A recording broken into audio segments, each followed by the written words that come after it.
Hey folks, Dr. Joe Esposito here. Fun show today, actually an interesting show. If you've studied my work in the past, you know I talk a lot about the gut and how important the gut is to overall health. There's a lot of new research out showing how the gut affects every disease just about known to man through an inflammatory reaction. Is one segment in the show today. I'm going to get a little complicated for about 20 seconds, so you just have to bear with me. But I want to explain to you what you're doing to your gut, how to fix it, and why it's so important to fix it. And it's really intense what we're going to talk about today because it's everything I've talked about for years, and now the new research is out verifying that, well, Dr. Joe was right, so it's kind of cool. So we're going to talk about your gut and how it impacts your disease status, all diseases, almost all diseases. I can never say always, right? So there's a lot more attention being put on your gut health, and it's especially now, because a significant portion of your immune system is in your gastrointestinal tract. Optimizing your gut, what's called microbiome, that's the bacteria that live in your colon, is such a worthwhile pursuit because it has such far-reaching effects on your physical and your mental health. This is really exciting to me. Mounting scientific evidence also continues to suggest a large component of nutrition centers on nourishing your gut. So it's not just about vitamins and minerals and macrobiotics and microbiotics. It's about feeding the good bacteria in your gut and keeping the bad bacteria in check. So nutrition, now this takes it to a whole nother level. It's not just, hey, take vitamin C, take vitamin E, take whatever supplement, take an apple. This is now putting it all together as to why this is all so important. Because good bacteria help your gut, but it helps everywhere in your body. And when you do this, it keeps harmful bacteria in check, and it really helps shore up your defenses against chronic disease. Again, I'm not saying I have a cure for any chronic diseases. What I'm saying is this is really important as part of your prophylactic things you can do to keep yourself healthy. So ADD, ADHD, autism, learning disabilities, obesity, diabetes, Parkinson's, all of these have been found to be influenced by your gut. How many people talk about this? I don't hear anybody talking about it. There was a 2020 scientific review, and it goes so far to say that all inflammatory diseases begin in the gut. Now, again, I hate to use the word all ever, but this is what that review said. And part of the blame is laid on excessive hygiene. I know this sounds strange, but in other words, we're too clean for our own good. Because your body has to be exposed to different things. And when it's exposed to something, it learns how to deal with it. It's the load. It's how much you're exposed to. I know when COVID first came out, they talked about the viral load. If you walk past somebody and you got a few COVID viruses in your body, scientists said it's probably not that big a deal. But it's the viral load, how much you're putting in there. So if we're keeping our bodies so clean, and we're doing this, and it's a concern of mine, between hand sanitizers and wiping everything down, not going outside, a lot of people are not being exposed to just little things every day so the body can build up immunity. What's going to happen when they are exposed to these things? And again, it's my thought. I'm just rantings of a madman here, but I'm just going on to the thought of this is what science has shown. And too much hygiene can be bad.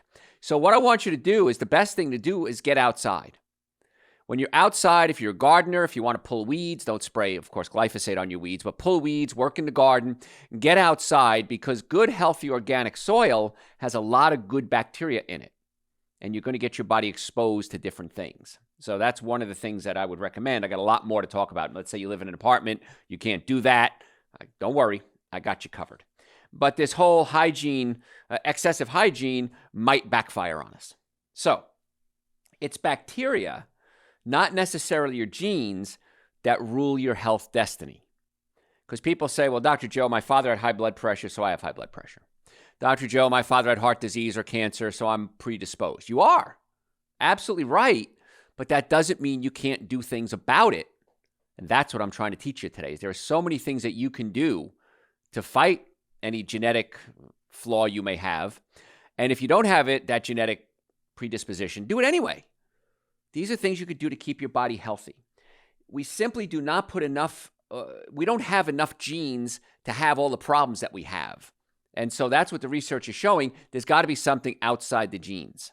Okay, it's called epigenetics. There's a new word for you. Epigenetics. Epigenetics are things that influence you outside of your genes. So if somebody has cancer in your family, my sister died of breast cancer, that doesn't mean that I'm going to have cancer. It means I may have a genetic predisposition to it, but it doesn't mean I'm going to get cancer because I'm going to do other things epigenetic-wise to fight that. And it has to do with your environment. It has to do with your social life. It has to do with your relationships. It has to do with your job. These are all things that are called epigenetics. And your gut is a big player in the epigenetics, how those genes are going to be influenced, turned on or turned off. So genes can't always explain a disease onset. You might have the gene and not get it, where your sister might have the gene and she does get it. So that's what we're talking about. So to solve these mysteries, scientists have looked at something called the microbiome, the bacteria in your colon. And this is the interplay between individuals and the environment that's going to dictate our health destiny. So it's really exciting here because I have people come into, I've been in practice a long time, 38 years now, and patients come in all the time and they say, you know what, there's nothing I can do. I have this gene. Well, not necessarily. So aside from the microbiomes, the condition of your intestine mucosa plays a significant role. The mucosa is the lining of your colon.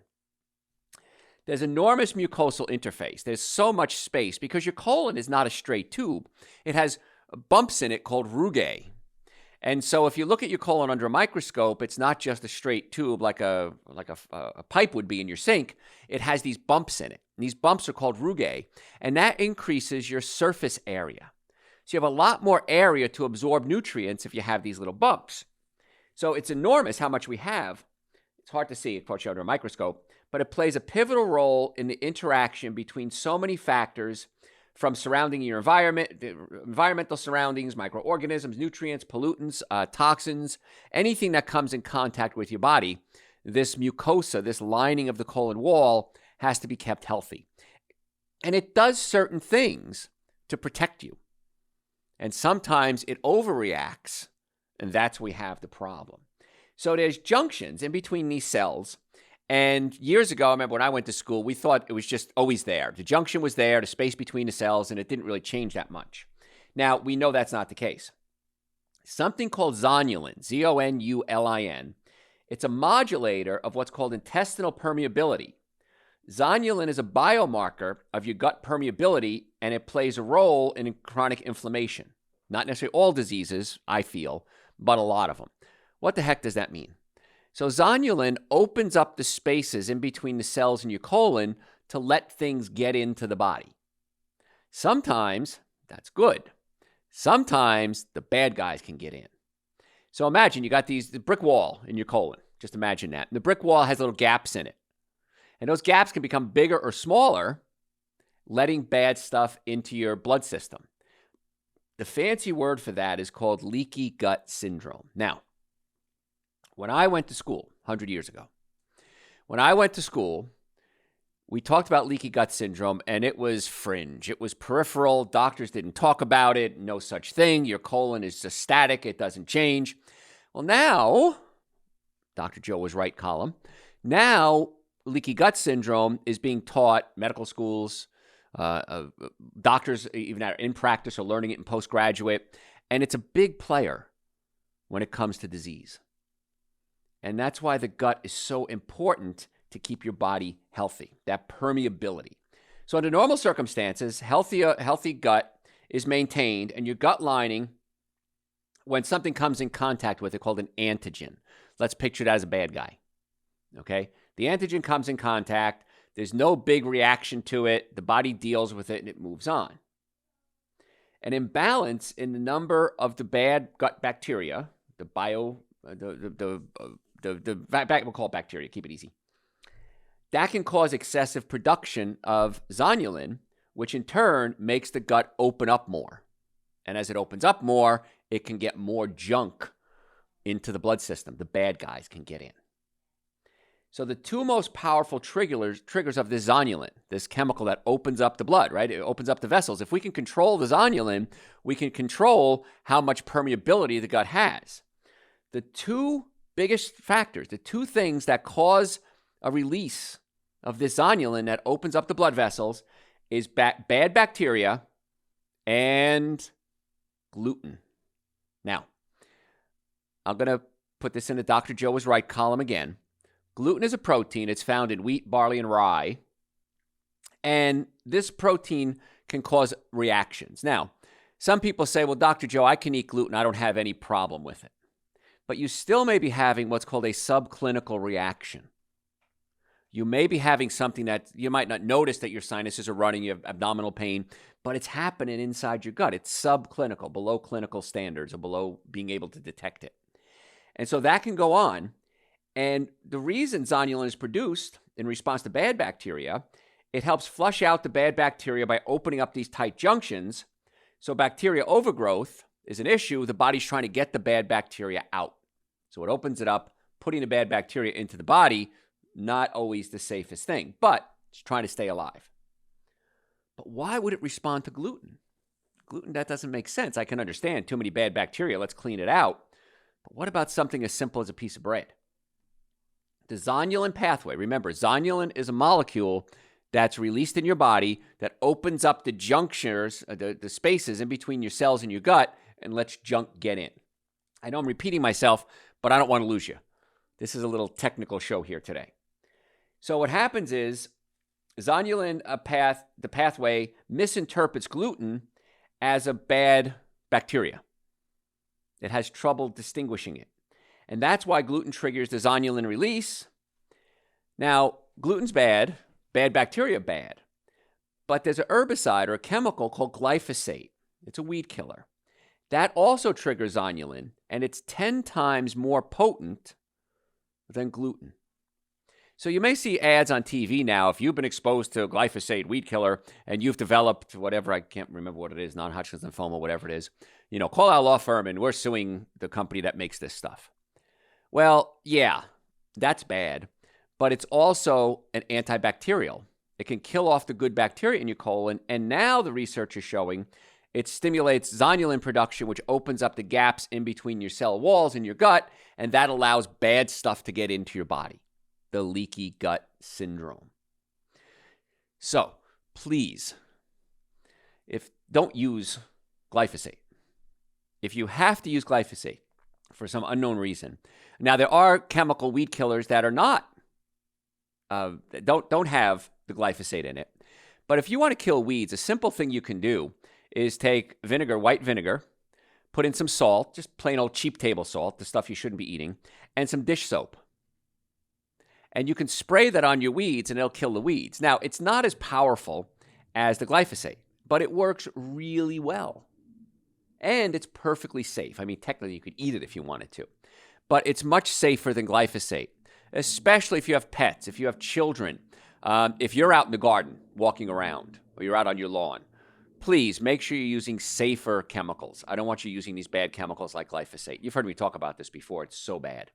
And one of the problems is, I'll talk about it later, is we spray glyphosate on wheat. So you got the gluten from the wheat, which is increasing zonulin production, which is opening up the cells, allowing bad stuff to get into the gut, into the blood. But what a lot of commercial farmers are doing now is they spray glyphosate on their wheat crop to kill it. Why would you want to kill your wheat crop? It's time to harvest. We spray the glyphosate, we kill off the wheat crop, and it's easier to harvest it because it's easier to chop up and bring to market. And so now not only are you getting the gluten, you're getting glyphosate. So if you're going to eat wheat, and I wish you wouldn't, but if you're going to eat wheat, I'm begging you, please do organic only, because you're not going to get this glyphosate spray. And the glyphosate, as we know, can stimulate zonulin production, which opens up the cell walls and allows bad stuff to get into your blood system, the leaky gut syndrome. So please, please, please, if you're going to eat wheat, make sure it's organic. Now, years ago, there wasn't the gluten-free craze that there is now. You can get gluten-free everything. I was at Aldi the other day and I had wraps, like for burrito wraps, or you want to do, like I do hummus wraps, big tortilla-looking things. And they're gluten-free. They're delicious. They're way better than gluten, because gluten is chewy and I kind of don't like that. So there's a lot of gluten-free things you can do, including gluten-free breads. But again, it's still a lot of sugar, but it's a better choice. And that's what I try to teach you when it comes to health. What's going to be a better choice when it comes to my health? Well, number one, you have to have a normally functioning nervous system. If you have neck pain, back pain, shoulder pain, numbness, tingling, sciatica, shoulder issues, hand issues, carpal tunnel, those are pinched nerves. And the most effective, least expensive treatment for back pain is chiropractic care. Let me say that again. In most cases, not all, the most effective, least expensive treatment for back pain is chiropractic care. Why wouldn't you go to a chiropractor to start out? Now, we have offices in Marietta, Duluth, Stockbridge, and West Cobb, the Atlanta area. My chiropractic team are handpicked by me. They're trained by me, and they're my personal doctors. They take care of me, my family. They take care of Joe, my producer. They take care of my staff. If I don't trust them taking care of our staff and our friends and family, I don't trust them taking care of you. So I feel my doctors are some of the best in the world. And it's the most effective, least expensive treatment for most back pain. Can't imagine why you'd go anywhere else first. Now, let's assume it's not a chiropractic case. Not every case is. If we can't accept you as a patient, we have a list of referral doctors that we can refer you to. Why wouldn't you do it? I don't know. Makes sense, right? So anyway, if you'd like to make an appointment, we have offices in Marietta, Duluth, Stockbridge, and West Cobb. You can go to your website, drjoe.com, drjoe.com. Book an appointment right there. Where you can do it right online. Our phone number is everywhere. You can call us. We accept almost every insurance out there. There's very few we don't accept. Sometimes it's out of network. Sometimes it's in network benefits. Call us if you have questions about your insurance. We take Medicare. We accept patients from the VA, from the Veterans Administration, and the VA will pay for your treatment if they refer you to our office. So you can go to other offices too, but refer to our office. They pay for the treatment. Guys, I don't know how to make it any easier for you. And if you've ever been in a car accident, if the car was damaged, you were damaged. You need to come see us right away. Don't waste time. The insurance company's going to play a game. Oh, you weren't hurt. You didn't go to the doctor. Well, I didn't have a car. Couldn't get to the doctor. Doesn't matter. We're going to deny your claim. Then you got to fight them. Come see us as quickly as possible. Even if it's been a month, a week, a year, 10 years. If the car was damaged, you were damaged in most cases. Most of my experience shows that. So come see us. We'd love to have you as a patient. Normally, the first visit is $720. We've reduced that to $299, and you get a lot. Exam, x-rays, consultation, treatment, going over your x-rays, a complete nutrition evaluation. Just make the appointment. drjoe.com for you, your friends, your family, and your children. Children need chiropractic care, too, if they have problems, so that they can grow straight. Crooked kids grow crooked. Straight kids hopefully grow straight. So we're talking about the gut, and I kind of got off on a tangent there a little bit. So what happens is the gut opens up. You get permeability. You get antigen, which is the bad guy. And now toxins start to be released from the body, and it gets into the lining of the colon. I'm trying to keep it simple here for you. And the process continues to get worse. An adaptive immune response kicks in. Your body says, something's wrong. Let's start attacking this thing. That triggers the production of something called pro-inflammatory cytokines, including interferon gamma. Again, don't worry about the names. Tumor necrosis factor alpha. And these cytokines further worsen the permeability, and you got this vicious cycle. Eventually, the lining of the colon, the mucosa, is completely broken down, and that results in an inflammatory reaction. So now the body's inflamed. You have a genetic predisposition, perhaps. So the specific chronic inflammatory disease that ultimately emerges at the end of all this, that's where the genes kick in. Okay, so it's not the genes that are causing the disease. It's your body. It's the colon breaking down. It's the mucosa leaking, getting leaky gut syndrome, stuff getting into your blood system. Then the genes kick in. Now I have this systemic, full-body inflammatory reaction. Now the genes, if you don't have the right genes, if you have bad genes, can kick in, and that can cause diseases to occur. It's not just having the gene, it's something that's going to trigger the gene. So depending on the host genetic makeup, activated what's called T cells can remain in the GI tract, and that can cause chronic inflammatory disease, or they can migrate to several different organs, and that can cause reactions in those organs specifically. So chronic inflammatory disease is associated with dysregulation of zonulin pathway. The disease is related to what I just explained. Something irritates the body, zonulin is released, opens up the spaces in between the cells, bad stuff gets into the body, systemic inflammatory reaction, genes kick in. What diseases specifically can be related to this? How about autoimmune diseases? celiac, type 1 diabetes, inflammatory bowel disease, multiple sclerosis, ankylosing spondylitis. If you have any of those, autoimmune disease. What can we do to calm down the immune system? I did a show a while ago on the website, drjoe.com, and that's where you can book appointments too, by the way, drjoe.com. And we talked about what can throw up or throw off the immune reaction in the body, creating an autoimmune condition. The body starts attacking itself. And I tell you, it's probably our third or fourth most popular show we have on the website. So if you go to the website, drjoe.com, type in whatever you're looking for. Autoimmune disease, type diabetes, arthritis, pain, digestive issues, ADD, ADHD. We have over 2,000 podcasts, hours of podcasts and articles on our website. So feel free to search it, dig around. If you can't find what you're looking for, look first, folks. Send us an email. There's a little bot that pops up, says, hey, you want to chat? Send us an email. We're more than happy to answer your questions. We try to get to them as quickly as possible. Joe and I are the people that are answering it. So sometimes it get a little overloaded. Sometimes it's 2 o'clock in the morning when you send a question. That's fine. I'll get to it when I wake up. But the website's a great source of information, and I say inflammation, stuck on a word. And we talk about autoimmunity, and it comes down to this process, the inflammatory reaction causing to trigger the genes. Other things, how about metabolic disorders, obesity, insulin resistance, non-alcoholic fatty liver, gestational diabetes, hyperlipidemia, type 2 diabetes. It all goes back to not necessarily being caused by the gut, but being influenced by the gut. And so you want to hang around with good people, right? My mother always used to say, don't hang around with those bad kids. You'll turn out like them. Well, we want to get you, your body hanging out with good, healthy things, not bad things. Intestinal diseases, irritable bowel syndrome, gluten sensitivity, environmental dysfunction of the colon, neuroinflammatory diseases, autism, schizophrenia, major depression, chronic fatigue. All these things go back to the inflammatory reaction, and this is how the inflammatory reaction occurs in your gut. And even things like brain and liver cancers. Now, I'm not saying I have a cure for cancer, please. I'm going to have to go to a break pretty soon. When I come back, we're going to talk about how the gut influences the genes and how it can increase your risk of so many of these other diseases, including certain types of cancer. Once again, I'm not saying I have a cure for cancer, but what if you just took care of your gut? I bet you a lot of these problems are not going to happen. And that's what the research shows.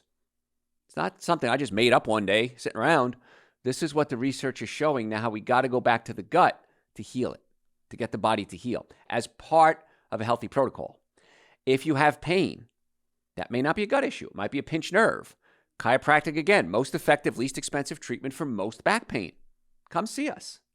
If you have acid reflux, heartburn, burping, gas, bloating, many times we can actually adjust or pull your stomach down away from the diaphragm. And if we can do that, many times we physically help the digestive system. Not everything is chemical when it comes to health. So many healthcare problems are physically related. If you have a pinched nerve, I don't care how many drugs I give you, how much therapy I give you. If you don't put that bone back in place, you're not going to get the relief that you need. There's 206 bones in your body. Any one of them can come out of place. And my team of doctors are trained to adjust all 206 bones.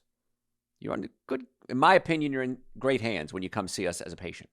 We accept most insurances, car accidents, sports injuries, workers' comp, Medicare, VA, Peach Care. So if you want to make an appointment, do it right on the website, drjoe.com. You can book it right there or call us, and we're more than happy to set you up an appointment.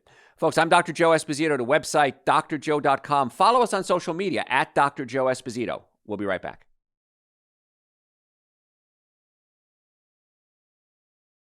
Hey folks, Dr. Joe Esposito here. I am so glad you're happy with us. Great show today. With a little complicated, a little scientific stuff going on here. So if you like the scientific stuff, this is the show for you. We're talking about how the gut influences just about every disease known to man. Now, if you missed the beginning, we talked about it. We talked about when you eat bad foods like gluten, glyphosate, which is weed killer, bad bacteria, bad diet, it releases a chemical in your gut called zonulin. Zonulin is a chemical that makes the walls, the cells in between your gut open up. And that allows bad things to be absorbed into the blood. It's called leaky gut syndrome. And when bad things get absorbed into your blood, the immune system attacks them. And that causes what's called a systemic inflammatory reaction. Systemic meaning your whole body. And when that occurs, the inflammation can trigger certain genes that might lead to disease. Now, I'm not saying I've found a cure of all disease here. I'm saying this is how the gut can influence genetic response that can lead the body to have a disease reaction. And autoimmune diseases like celiac, type 1 diabetes, multiple sclerosis, irritable bowel syndrome, gluten sensitivity, obesity even can be your gut. They've done studies now, and I reported on this years ago, and now it's becoming mainstream, where they can do a fecal transplant. Sounds like fun. They can take the bacteria out of a healthy person and put it in a sick person, and then help recolonate the colon, like seeding the colon with good bacteria. Now, that's a little extreme, so why don't we just try to build up the good bacteria in everybody's gut all the time and have everybody have a healthy gut? That would be my approach to healthcare, but I'm also a realist, and I know that's not going to happen. Very select few people actually take care of themselves. So the fecal transplant is something that's been going on now, and they found that people that are thin have certain bacteria in their colon that fat people don't have. Now, I used to be fat, so I can say the F word. And so what they're doing is they're taking the bacteria from skinny people and transferring it into the colon of fat people to help them get skinny people bacteria, which will help with metabolism. And it seems to work somewhat. So now we're looking at, what about people that have healthy guts? What if somebody has a disease? What if we gave them, instead of a blood transfusion, a fecal transfusion?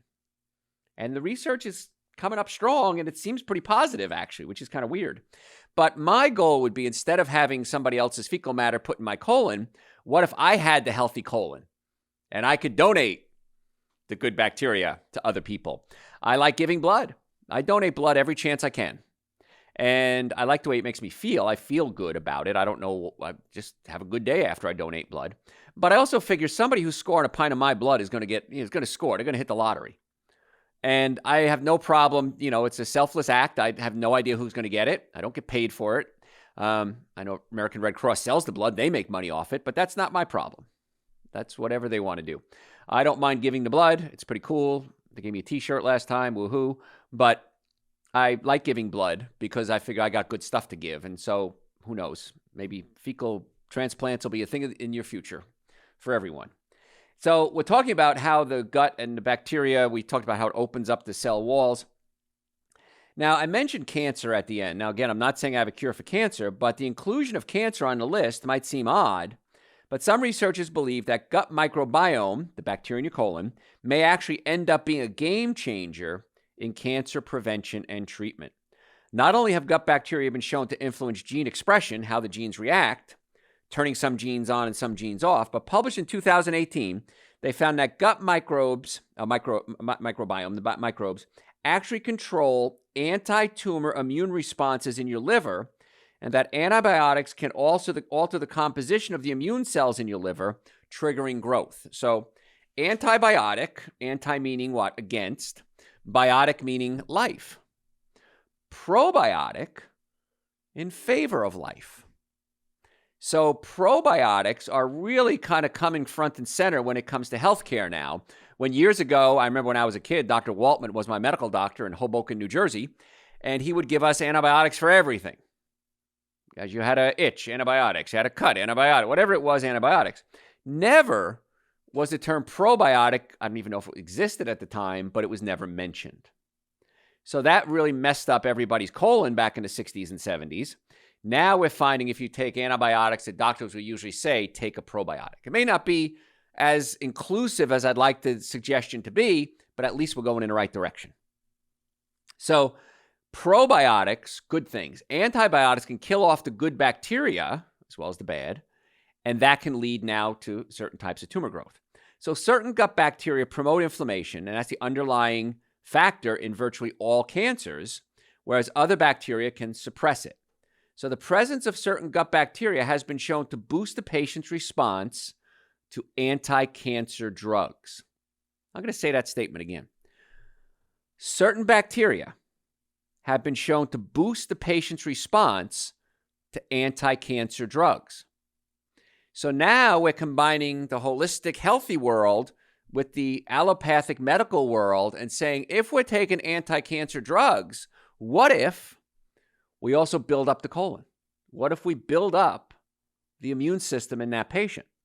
One way the gut bacteria prove the effectiveness of cancer treatment is by activating your immune system and allow it to function more efficiently. Researchers actually found that when these specific microbes are present, certain anti-cancer drugs are absent. If these certain bacteria are not there, certain anti-cancer drugs don't work as well. That's pretty cool. So now we're not just saying, hey, we're going to treat the cancer. Now we're saying, let's treat the patient along with treating the cancer. And that excites me. And that's why we're seeing a lot of immune therapy for cancer patients. Well, years ago, it was just chemo and that was it. And some people made it and some people didn't. Now we're finding, instead of using chemo, what if we built up the person's own immune response to fight off the cancer? And maybe use chemo as well. Very exciting research. So gut bacteria also is involved in antiviral defense. Harvard Medical School, October 18th, 2020.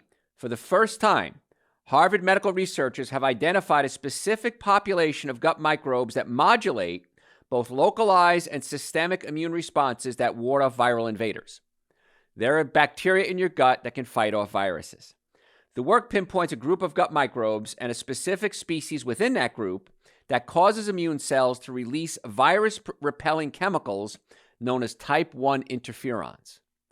Good bacteria causes your body to release interferons, type 1 interferons, that can fight off viral infections. The researchers further identified the precise molecule shared by many gut bacteria within that group that unlocks the immune protective cascade. That molecule, researchers said, is not difficult to isolate and could become the basis for drugs that boost antiviral immunity in humans. How exciting is that?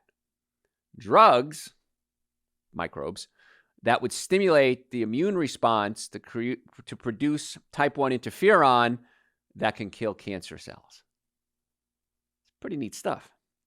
Findings still need to be replicated and confirmed. Of course, this is very new, but you know me, I like to report on things new. I like to be cutting edge. So the bacteria initiate a signaling cascade that induces the release of interferon beta, and that protects against viral invasions by stimulating immune cells to attack the viruses, causing virus-infected cells to self-destruct. It's basically what I just said, saying it again. The body attacks the viruses, the viruses blow up. Now, I've talked a lot in the past about the role of vitamin D. Recent research highlights the role of vitamin D in gut health and systemic immunity.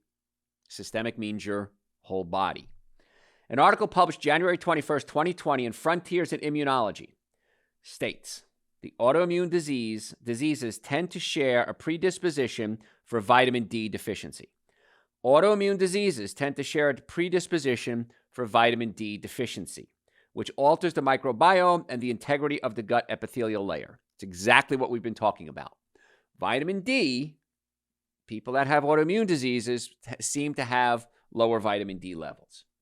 So vitamin D has several direct and indirect regulatory effects on your immune system, so it can affect so many different things. Vitamin D can help the brain. It can help fight certain types of cancer. It can help with the immune system. It can help the body absorb calcium, and then vitamin K2 can drive it into the bones. I talked a while ago about the disconnect between the scientific research and how patients are treated. And I don't know why this disconnect exists.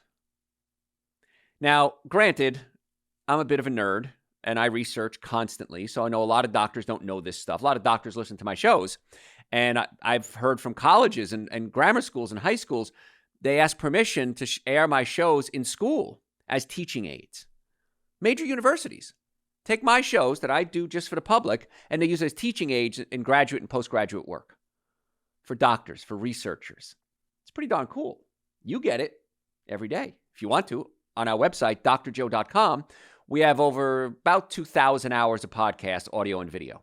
It's a lot of information there. You could have it for free. If you're a podcast junkie, follow us, Dr. Joe for the Health of It, on your podcast service. Dr. Joe for the Health of It. and listen there. Listen on our website. We have podcasts. We have articles. Our website's a great source of information, drjoe.com. And so a lot of doctors will search our website for ways to treat their patients or better ways to treat their patients. But again, I was talking about the disconnect. And I don't know, chiropractic, most effective, least expensive treatment for back pain.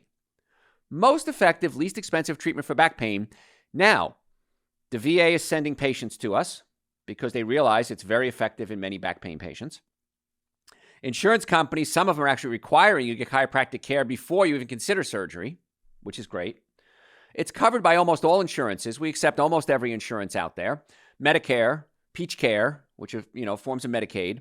So it's covered by just about everything. It's less expensive and more effective in many cases. I don't know why you're not making an appointment to come see us.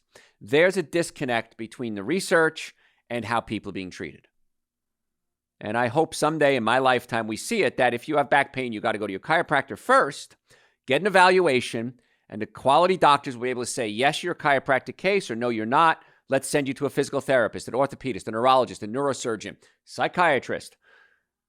Let's get to the cause of the problem, not just treat the symptoms. Sometimes it's gynecologist. Maybe you have a tumor in your uterus causing back pain. So we work very closely. We have a referral network that we've set up to get you to the doctor that you need, instead of you just guessing, gosh, I don't know what I need. Let me try this. Let me try that. My team of doctors are trained to get you to the doctors that we feel are going to be the best for you. No guarantees, no promises, but that's what we try to do.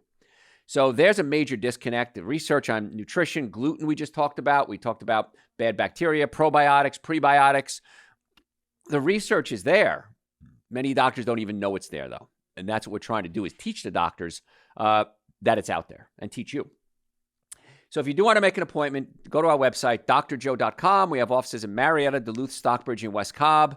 In the Atlanta area, drjoe.com, drjoe.com. Can't beat it. Simple, easy. You can call us if you have questions. Book an appointment right online. We take almost every insurance out there. If you've ever been in a car accident, folks, I've been seeing patients now between my education and my practice for about 40 years. I have never seen a car accident where the car was damaged, but the patient wasn't. If the car is damaged, you need to come see us immediately. Don't waste time, because the insurance companies will jerk you around. Oh, you weren't hurt. You didn't go to the doctor right away. A gap in care, they call it. And with a gap in care, they'll deny your claim. And then you got to fight them. And it's just a nightmare. Just come see us. And the quicker you get to us, the faster, hopefully, we can get results with you too, which is kind of cool. So drjoe.com. Initial visit is normally $720. You get a lot for that. We've reduced it to $299. Exam, x-rays, consultation, first adjustment, going over the x-rays on your follow-up visit, and a complete nutrition evaluation. Stop suffering. Make the call. Every day, every hour of every day, I hear patients tell me, Dr. Joe, why didn't I do this sooner? Why did I wait so long? Stop procrastinating. Nothing more important than your health. No one has ever been on their deathbed saying, gosh, I wish I didn't take such good care of myself. I'm glad I went out and drank and did all those bad things. They always say, gosh, I wish I'd taken better care of myself. So just take better care of yourself. drjoe.com. We'll see you soon. Let me talk, Let me talk more about the role of vitamin D. Vitamin D has, like I said, direct and indirect effects on the regulatory system of the immune system. The relationship between vitamin D and autoimmunity is complicated. Okay, that's our status. You and vitamin D, complicated. Aside from autoimmune suppression, vitamin D also appears to improve autoimmune disorders by the way it affects the microbiome, the bacteria, composition, and the gut barrier. So it can affect it directly, but it can also keep the colon healthy so you don't get these bad things being absorbed. A review of research shows your vitamin D status alters the composition of your gut microbiome, the bacteria. Generally speaking, here it comes. Vitamin D deficiency tends to increase bad bacteria, while higher vitamin D levels tend to increase good bacteria. I can't make it any simpler than that for you, folks. Research is still slim on vitamin D's impact on gut bacteria, especially in patients with autoimmune disease, but the early research is pretty clear, and the nice part is it does no harm. Now, too much of it will, but you want to keep your vitamin D level. Now, I take Dr. Joe's vitamin D every single day. I take 5 drops of Dr. Joe's vitamin D. It's a liquid with vitamin K2, 5 drops a day. If I'm feeling sick, I'll take 50 drops of Dr. Joe's vitamin D for 3 days, then cut back to a lower level again. So vitamin D, I can't imagine it's the least expensive insurance policy you'll ever buy. drjoe.com. You can pick it up there. We'll ship it to you. You can come pick it up at any of our offices. We have it at all our offices. Save some shipping costs. But yeah, vitamin D, I don't know. If I was Grand Poobah Universe, instead of forcing everything else on people, I would say I'm going to force that you have to take vitamin D. And let's see what happens. The nice part is not a lot of downside unless you overdose on it. Now, I also take Dr. Joe's Super Greens and Dr. Joe's Essential Source. If you're not taking these 3 things, shame on you. Very inexpensive, very effective. Super Greens and Essential Source are 2 powders. I mix them together, coconut milk or almond milk, make a smoothie out of it, shake it up and drink it. Amazing. Tastes great. You could add a frozen banana in there. For some reason you don't like the taste. Add a frozen banana, some frozen berries to it, part of your smoothie. Then I add 5 drops of vitamin D right in there, and that's how I start my day. Now, I take other supplements, too. I take omega-3 fatty acids for my brain. I take digestive enzymes if I eat cooked meals because I'm getting older and I want to digest my food. I take B-complex. I take adrenal support. So I take a whole myriad. I take nitric oxide, which opens up your blood vessels. Boy, you feel great when you take nitric oxide. So many people, including many of our doctors, Dr. Irwin especially, he works out a lot. He says he takes 4 nitric oxides before his workout. He goes, it's unbelievable the difference. My friend Tim and Bob, they're mountain bikers. They'll take it after work, after a mountain bike. They're not sore the next day. So it's not only helpful long-term, you can use it for an energy boost. You can also use it as a medicinal, so to speak, for working out. Before or after, it gives you a ton of energy. So don't take it if you're on low blood pressure. That's the only thing I can tell you. If you have low blood pressure, I wouldn't recommend nitric oxide. But nitric oxide, Super Green, Essential Source, vitamin D, again, B-complex, digestive enzymes. I also take probiotics because we're talking about the gut and how important it is to have good bacteria in your gut. So I take Dr. Joe's probiotics. And by the way, Essential Source has prebiotics and probiotics in it. Prebiotics feed the probiotics, so it kind of keeps them nourished. So yeah, Super Green, Essential Source, probiotics, vitamin D, glutathione I take for my immune system. I can't imagine why you're not doing it. It's so cheap, so easy. And I love when patients say, well, Dr. Joe, I'm not good at taking it. Put it on your counter. When you wake up in the morning, don't do anything until you take your supplements first. That's what I do. And if I have company coming over, I have a little plastic basket. I got it at the dollar store, I think. And I put it in a basket and I put it in my pantry. Company leaves, I put it back out again. Really simple. You can put it in your refrigerator. You open your refrigerator, there it is. It don't have to be refrigerated, but it might remind you. But vitamin D, such an impact on the gut, such an impact on the immune system. It supports intestinal immune defenses in the gut. Vitamin D is one of the most critical components required to maintaining those tight junctions, keeping the body tight and working, keeping the cells tight so you can't absorb the bad junk. So vitamin D deficiency or supplementation changes the microbiome. And manipulation of bacteria abundance and the composition of the things, of the diseases, of the things that can cause the diseases to manifest. Lack of vitamin D signaling due to dietary deficiency can impair physical and functional barrier integrity of the gut. That's the cells in the gut that open up and let bad stuff in. It keeps them tight, so bad stuff can't get in there.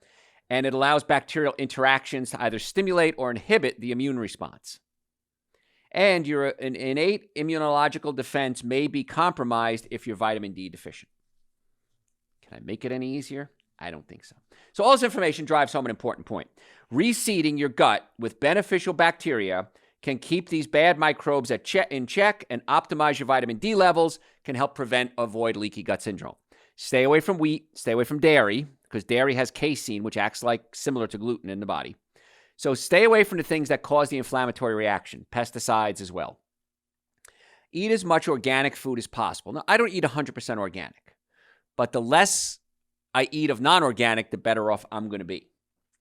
Eating fermented foods would be great. Non-dairy kefir, non-dairy yogurt, fermented vegetables, sauerkraut, kimchi, very good for the gut. I take Dr. Joe's probiotics to keep my colon healthy. So probiotics, Essential Source, Super Greens, really, really, really important.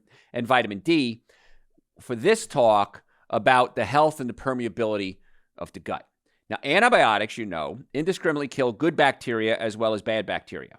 That's why secondary infections and lowered immune function are common side effects of antibiotics. You treat one thing, you get another thing. Chronic low-dose exposure to antibiotics through food also takes its toll on your gut. And that can result in chronic diseases and increased risk of drug resistance. So where do we get chronic low dose? How about to eat commercial animal products like meats and dairy products? They're usually given antibiotics. You eat their flesh and their excretions, you get little amounts of antibiotics over time. Not a good idea. Another reason why I don't eat meat and dairy products. Many, many reasons, but one of them is I want to do that. If you're going to eat meat and dairy, which you shouldn't, make sure it's organic. I don't want you eating it anyway, but if you have to eat it, do that. And last but not least, you want to avoid things that disrupt or kill off your good bacteria. Things like antibiotics, of course, unless absolutely necessary. Sometimes it's necessary. If it is, you need to get on a good probiotic regimen to rebuild your gut, which you should be on anyway. Conventionally raised meats and other animal products. These animals are routinely fed low-dose antibiotics and genetically engineered foods. And glyphosate, we talked about that earlier. Glyphosate is 10 times worse than gluten for opening up the lining of your cell walls in the gut. Processed foods, excessive sugar feeds the bad bacteria. How about chlorinated or fluorinated water? Chlorine and fluorine act like antibiotics. They kill bacteria in pools and in hot tubs. They also can kill it in your gut. I use a whole house water filter. I use a company. It's on the website. There's a link under clinics. If you click on the link under clinics, you'll see a link to the water filter company I use. PureLifeWaterGA.com is their website. They're expensive, but it's well worth it because every drop of my water in my house is filtered. Even things like antibacterial soap, because you're killing off the good bacteria. We started talking about too much hygiene. We're too clean. Regular soap works better than antibiotic soap because it kills off just the bad stuff. It doesn't have a long-lasting effect. So soap and water works fine. You don't need antibacterial soap. Now, folks, I gave you a lot of information. If you're excited about wanting to get well, I would love to offer the opportunity for you to become one of our patients. Imagine being treated by our doctors. So if you go to our website, drjoe.com, drjoe.com, we have in the Atlanta area, Marietta, Duluth, Stockbridge, and West Cobb. We would love to be your doctors. So you can book an appointment right there. We accept almost all insurances, car accidents, sports injuries. Initially, the first visit is $720. We've reduced that 58% reduction to $299. Exam, x-rays, consultation, first adjustment, next visit going over the x-rays, and a complete nutrition evaluation. You're not going to get that anywhere else, I promise you. The nutrition alone is worth the first visit. But be ready to get well and stay well. Chiropractic usually takes a few visits. Do me a favor. I gave you all this information, hopefully change your life. Do me a favor now. Follow us on social media at Dr. Joe Esposito, Facebook, Instagram, YouTube, and Twitter. Please follow us. We need as many followers as we can get. And if you like podcasts, go to your podcast service, Dr. Joe for the Health of It. Dr. Joe for the Health of It on your podcast. Again, the website, drjoe.com. Thanks for tuning in. Tell your friends about the show.